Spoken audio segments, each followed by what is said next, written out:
Chers amis, bonjour. Nous sommes le lundi 22 décembre 2025. Il est 9 heures. Quelques news de l'Arménie, de l'Artsakh et de la diaspora arménienne. Mes amis, ce soir à 18h30, écoutez et regardez sur Facebook l'émission de Radio Arménie, l'émission Sport de Radio Arménie.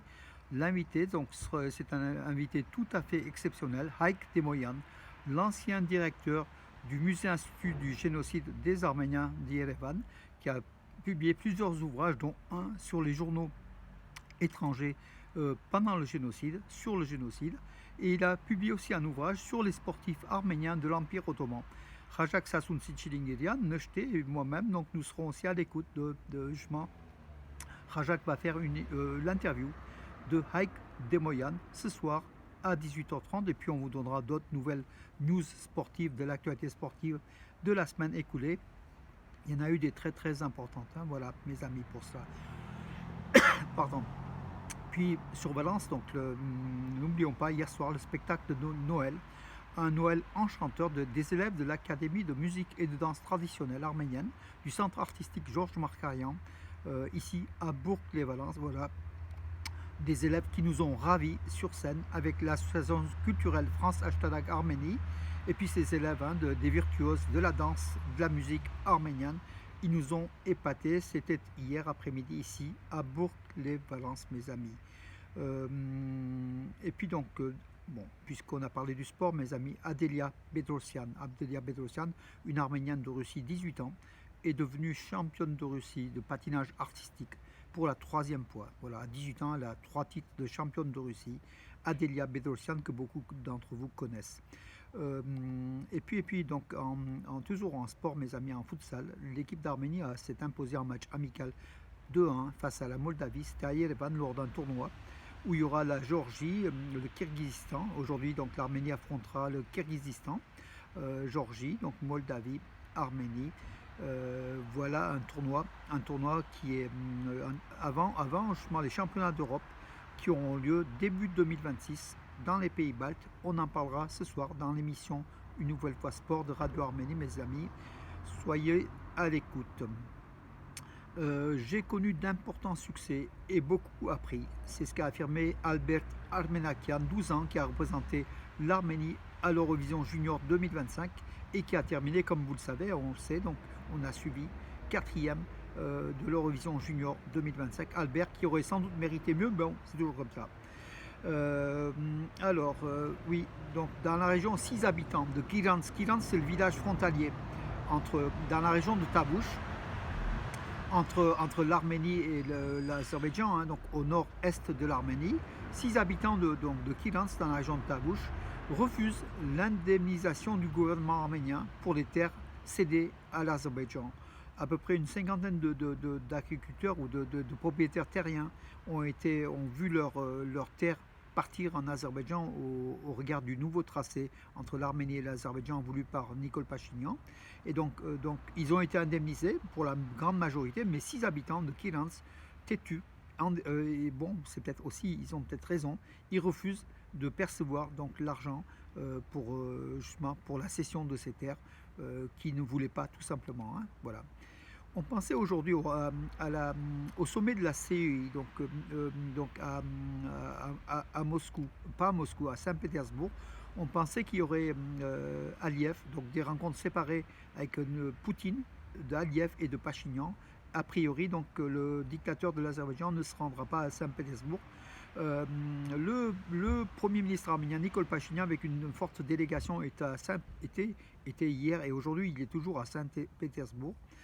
D'ailleurs, il a été donc à une réunion importante de la communauté économique européenne. Il a affirmé que des changements favorables en cours créent de nouvelles opportunités.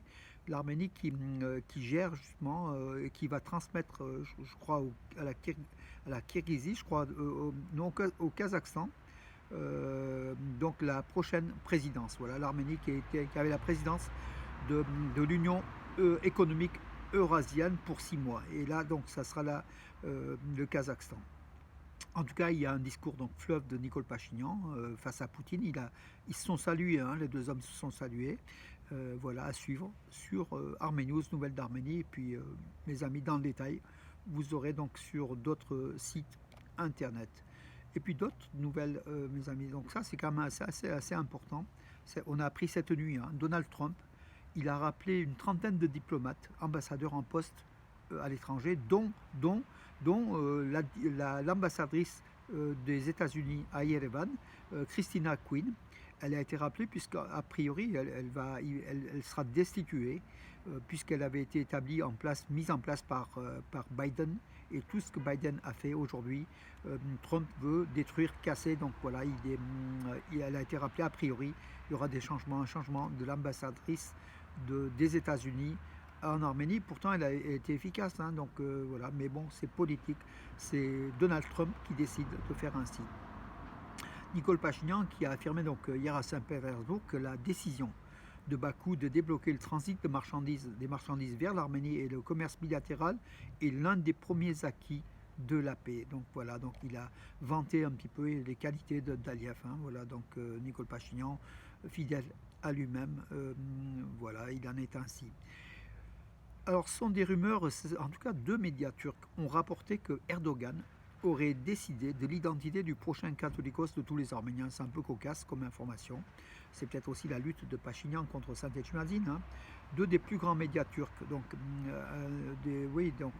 Aydınlık et Sözcü, ont publié le 19 et 20 décembre de longs articles consacrés à l'Arménie, affirmant que la Turquie tente désormais de manière définitive d'établir son contrôle sur l'Arménie, y compris en désignant le catholicos de tous les Arméniens. Donc c'est un peu bizarre. Hein.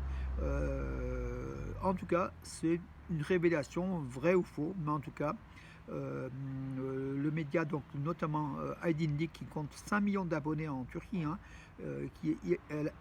donc ce média affirme que justement la Turquie a un rôle dans la demande de destitution du catholicos Karakin II d'Etchmiadzin et que Pachinian pousse bien sûr à la porte à la sortie. Hein. Donc si la Turquie se mêle des affaires religieuses de l'Arménie, mes amis, on va tomber bien bas, on va tomber, ça va très très très loin. Voilà aussi peut-être l'une des raisons de la lutte de Pachinian contre Saint-Etchmiadzin qu'on ne comprenait pas, mais bon, peut-être il y a des éléments qui commencent aujourd'hui à se faire jour grâce aux médias turcs. Ceci dit, les médias turcs ne sont pas les plus, comment dirais-je, les plus fidèles en matière d'information. Hein. Il y a souvent des fake news. Voilà, donc à suivre, mes amis. En tout cas, on verra. A priori, Nicole Pachinian va bien sûr faire un communiqué, il va répondre à cela. C'est pas normal que les médias turcs évoquent l'emprise d'Erdogan sur Pachinian pour faire virer le catholicos Karakin II de Saint-Etchmiadzin, qui a été élu de façon normale par le Conseil des Églises, hein, même si quelques-uns mettent en doute sa raison d'être, et puis son élection, et puis son enrichissement personnel, et puis sa vie familiale. Ça, mes amis, ce sont des affaires personnelles. En tout cas, nous, ce qu'on ne veut pas, c'est que notre Église puisse être, déstabilisée par ces manœuvres politiques plutôt que religieuses, voilà, qui viennent peut-être de Turquie, mais en tout cas, Pachinian s'occupe très très bien de cela pour justement déstabiliser cette Église arménienne, qui est pour nous notre colonne vertébrale, mes amis, et nous y tenons. Sur ce, bonne journée et à demain, mes amis.